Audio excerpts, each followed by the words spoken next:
দিল্লি নয়, পিন্ডি নয়, অন্য কোনো দেশ, সবার আগে বাংলাদেশ। দালালি কোনো ধরনের বিশৃঙ্খলা তৈরি করে মানুষের অধিকারকে আবারও ছিনিয়ে নেওয়ার চেষ্টা করা হলে তা জাতীয়তাবাদী দলে মেনে নেবে না। আর তাই আগামী দিনে একটি সুন্দর পরিবেশে জাতীয় নির্বাচন হবে, সেই নির্বাচনে সকল দল অংশগ্রহণ করবে।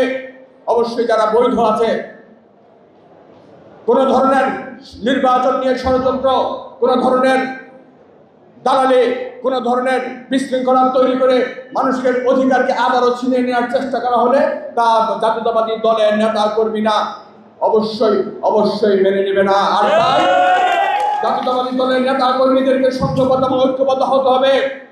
আমরা আবার চাই না ফ্যাসিস্ট হাসিনার কোন অপশক্তি এই মনোহরদী বেলাবতে আবার কোনো বিশৃঙ্খলা তৈরি করুক, আবার কেউ ভিন্ন নামে নির্বাচন বাঞ্ছন করার চেষ্টা করে মানুষের ভোটাধিকার হরণ করুক। এই ধরনের অপশক্তির বিরুদ্ধে রাজপথে মোকাবেলা করার জন্য, রাজপথে লড়াই করার জন্য আপনাদেরকে ঐক্যবদ্ধ থাকতে হবে।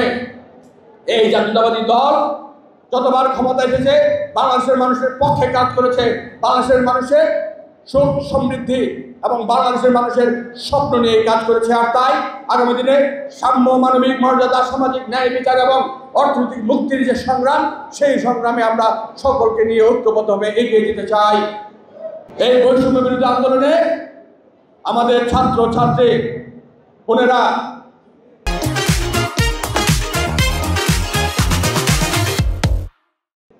প্রাইভেট বিশ্ববিদ্যালয়, পাবলিক বিশ্ববিদ্যালয়, কলেজ, যা আমাদের এই মনোহরদীতেও এর ঢেউ লেগেছিল। সবাই রাজপথে নেমে এসেছিল, একটাই দাবি ছিল, আমরা আর কোনো বৈষম্যের শিকার হতে চাই না, আমরা আর কোনো জুলমের শিকার হতে চাই না, আমরা আর কোনো ফেসিবাদের আক্রমণে বাংলাদেশকে ধ্বংস দিতে চাই না।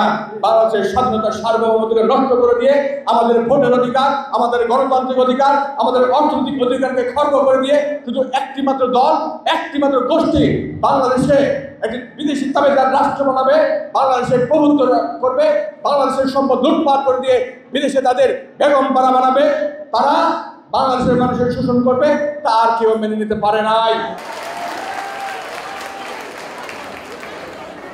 নেতা বিএনপির ভারপ্রাপ্ত চেয়ারম্যান তারেক রহমান তাই বলেছেন, দিল্লি নয়, পিন্ডি নয়, অন্য কোনো দেশ, সবার আগে বাংলাদেশ। সবার আগে বাংলাদেশকে গড়ে তোলাই আমাদের মূল দায়িত্ব। আজকের এই প্রতিষ্ঠা বার্ষিকীতে আমাদের তাই শপথ, আগামী দিনের বাংলাদেশ হবে দেশনেত্রী বেগম খালেদা জিয়ার উন্নয়ন এবং উৎপাদনের বাংলাদেশ। আগামী দিনের বাংলাদেশ হবে দেশনায়ক তারেক রহমানের সমৃদ্ধির বাংলাদেশ।